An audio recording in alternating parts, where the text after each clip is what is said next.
Dans cette nouvelle série, je vous invite à devenir le leader de votre vitalité. Quand je parle de vitalité, je parle de puissance personnelle, c'est-à-dire du niveau d'énergie dont vous bénéficiez.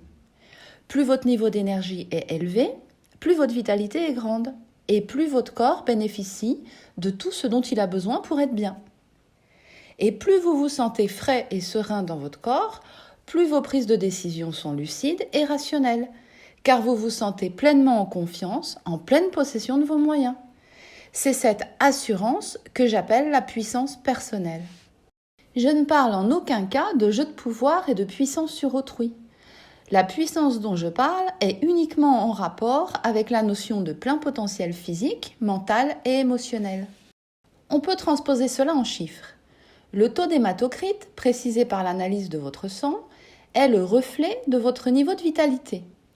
Il est le reflet de votre santé. Même si à 36, votre taux est dans la norme si vous êtes une femme, vous avez l'énergie d'une limace. Visez 40. Pour les hommes, visez 45. Ce taux représente la capacité qu'a votre sang à transporter de l'hémoglobine. Et donc, il représente vos capacités physiques. Il est fonction de votre taux de fer, de votre taux de vitamines, surtout B9 et B12, de votre taux de DHEA, de votre taux de testostérone, d'hormones de croissance, de votre niveau de T3, hormone thyroïdienne, et de votre taux d'œstrogène si vous êtes une femme. Mais il n'y a pas que ça qui compte. Ne se tenir qu'à la vision physico-chimique du corps crée un sentiment d'impuissance. Je vois à travers mes patients à quel point vous êtes perdus face à vos douleurs. Car sans la vision globale, sans la connaissance du champ complet de l'expérience, vous manquez d'informations et vous ne voyez aucun sens de résolution possible.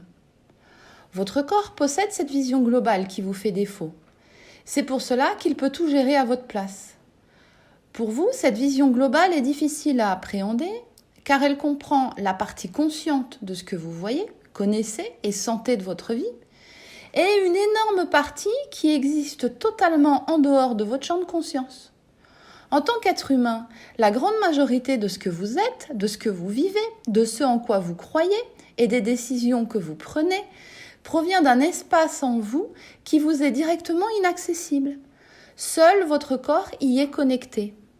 Et les douleurs et les inconforts que vous subissez proviennent en partie de l'adaptation de votre corps à ce qui provient de votre quotidien conscient et en partie de son adaptation à ce qui fait votre vie de manière inconsciente.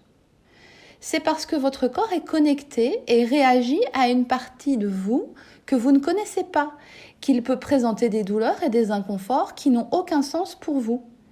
C'est pourquoi, je vous le répète, ne considérez que la vision musculaire et articulaire de vos douleurs vous rend impuissant et perdu. Je vais tâcher de vous aider à ouvrir des portes dans votre relation à vous-même et dans votre relation aux autres, mais aussi dans la relation que vous avez avec votre corps. J'aimerais vous permettre de comprendre pourquoi votre corps vous fait cela. J'aimerais ajouter un niveau de compréhension dans le fait que vous n'êtes jamais les victimes de votre corps. Si cette vidéo vous a plu, n'oubliez pas de liker. Abonnez-vous à ma chaîne pour connaître la suite. À bientôt pour une nouvelle vidéo où je vous expliquerai pourquoi libérer sa créativité aide à soulager le corps.